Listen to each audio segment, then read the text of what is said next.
So this series has been going on for quite a while now. So I've decided instead of doing a fourth part, I'll just finish it off now with part 3. Towards the end of July, I started playing Xenoblade Chronicles 3 at launch. This was probably my most anticipated game of the year, and one of my personal top 3 games of the year overall.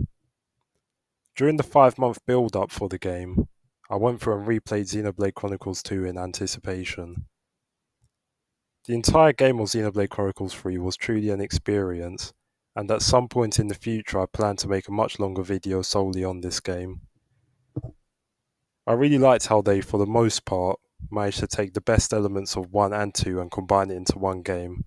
Examples of this include how the tone is much more in line with something like Xenoblade Chronicles 1, whereas the gameplay has much more in common with Xenoblade Chronicles 2.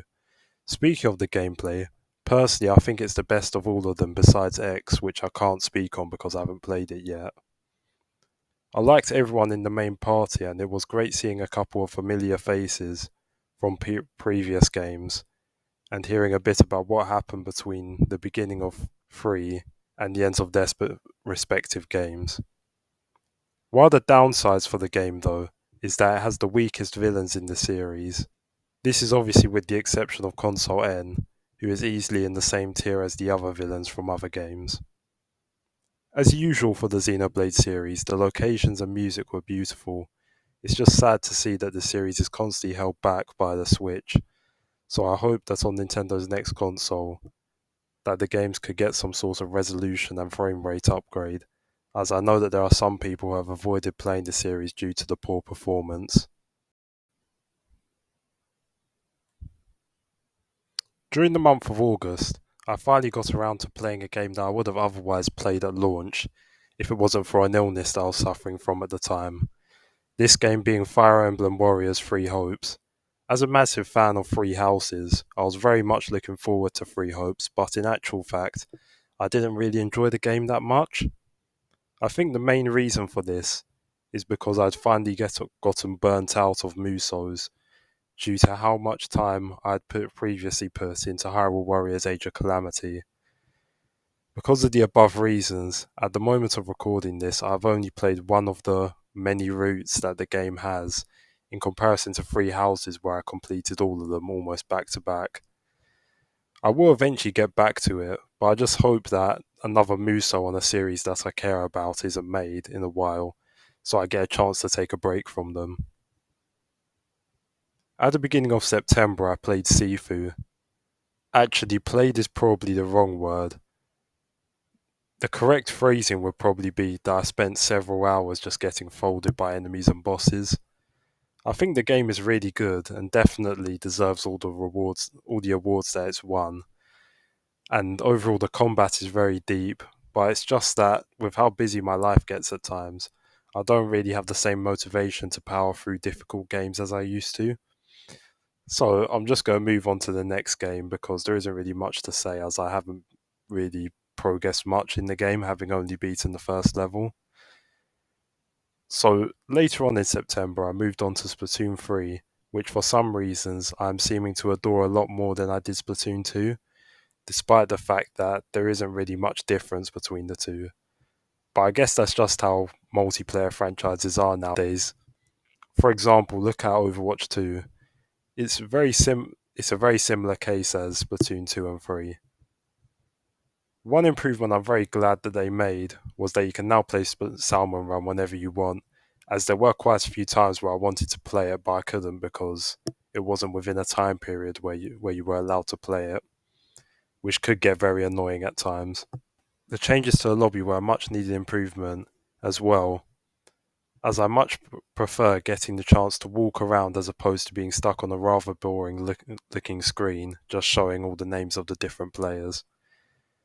I thought the campaign was great, but I just wish that the franchise could start to evolve a bit, because based off of the trailer for the game at first, it showed an inkling walking around a rather open looking desert, which made me think that we might get to explore larger areas in comparison to the previous two games.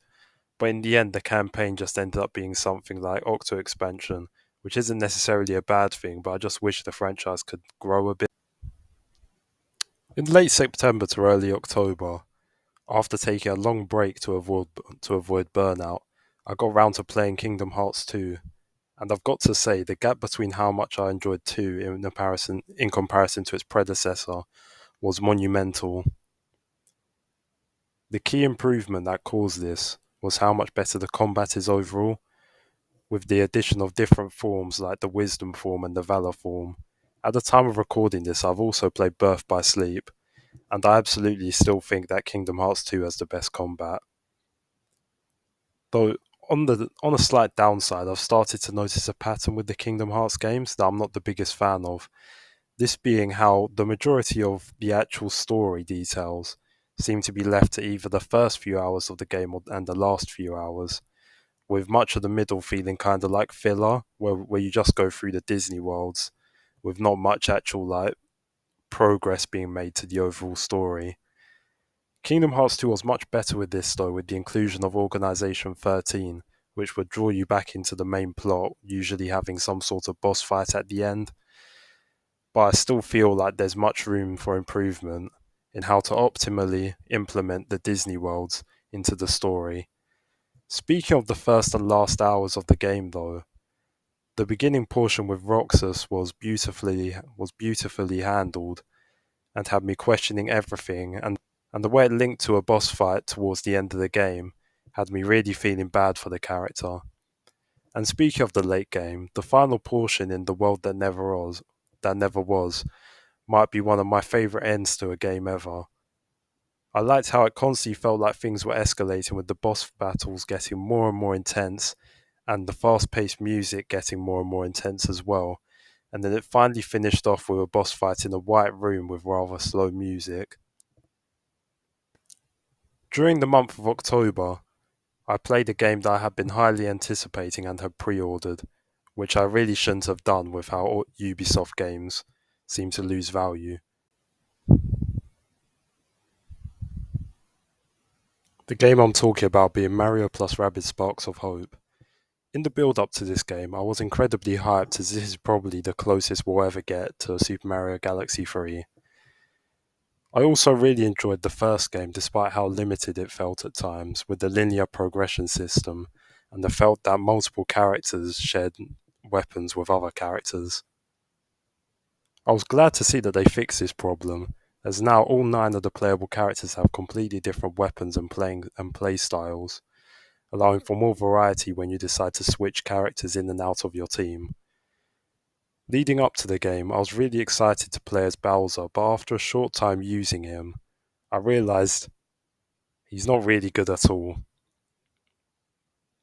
You think they would have made Bowser incredibly powerful, but I was constantly left feeling like he was significantly underpowered in comparison to most other characters, which meant that I frequently avoided using him.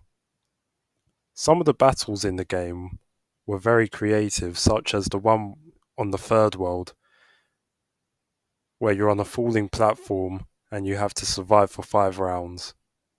Speaking of the third world, I don't know whether it's just me, but I felt like a massive difficulty spike happened here. The addition of the sparks were great, and added a great amount of customizability to my party. I also really liked how star bits were implemented. You use them as a way to level up the sparks, as you don't really get to see star bits utilised in that many of the recent Mario games. Overall, I thought the game was definitely slightly better than the first one, but I think that Kingdom Battle was much better in utilising the Mario elements, as it felt like Sparks of Hope focused a lot more on the Rabbids, and this could potentially be a sign of Ubisoft trying to move the franchise in a direction which would allow them to leave out Mario if necessary, if Nintendo and Ubisoft ever decided to stop working together. Next, we have another game that was highly anticipated and had pre-ordered, this being God of War Ragnarok, and this time it made much more sense to pre-order as the game is definitely not going to be £20 in a couple months. God of War Ragnarok definitely borrows a lot of assets from the first game, but I don't understand why people suddenly have an issue with this. Whether it's Ratchet and Clank Rift Apart, Zelda Tears of the Kingdom, or Super Mario Galaxy 2, I don't really see a reason why a developer should go and remake all the animations and models and everything from scratch when they were intended to be more of the same anyway. especially when all of these games had amazing predecessors. Okay, now moving on from my mini rant. God of War Ragnarok is definitely a top 3 game of the year for me, with the other two being Xenoblade Chronicles 2 and Elden Ring. I'm not sure how particularly I would order them, but definitely all three of them are the best games I've played this year. For the story, being the main draw of the game, of course it was amazing. In this game, we got to continue watching and experiencing Kratos' development from the last game in becoming a god that people could respect and worship instead of one that they would fear. But this time, there were also parts where they pushed Atreus into the spotlight and we got to play as him and see the story from his perspective. I think this might be a hot take, but I didn't really enjoy the sections with Atreus that much, as there wasn't nearly as much variety in his gameplay as there was with Kratos. Because of this, I was continuously left wondering when I would get to play as Kratos again while playing as him. Another problem I had with the game is that the final stretch felt a bit rushed. It felt like the Norse series of games could have used having a third entry instead, because the game felt a lot more like God of War Fimbulwinter, as the Ragnarok portion was incredibly rushed and I think only lasted an hour or maybe 2 hours at best. On a kind of anticlimactic, maybe you could say anticlimactic, I'm not sure. But yeah, the final game I played of the year was Sonic 1 in Sonic Origins. Frankly, I was really surprised on how well the game seemed to have held up, considering the fact that I thought the game was fantastic, and this was my first time playing the game shows that I'm not nostalgia blind or anything. I really enjoyed the addition of being able to play as other characters that did not exist at the time of the game's creation, such as being able to play as Knuckles and Tails, as well as Amy, who will be added as DLC. Seeing all of this, though, makes me desire for Nintendo to do something similar with some of their older games, such as making Luigi playable in Mario 64 or Wario playable in New Super Mario Bros. It's a very simple way to incentivize people who may have played one of the games recently to go back and play it again and be able to experience the title with a marginally different gameplay style. So, anyways, don't forget to like and subscribe because I think I've only got one subscriber at the moment. Let's try and get this video to like 4 likes. Let's say 4 likes. And, anyways, hope to see you in the next one.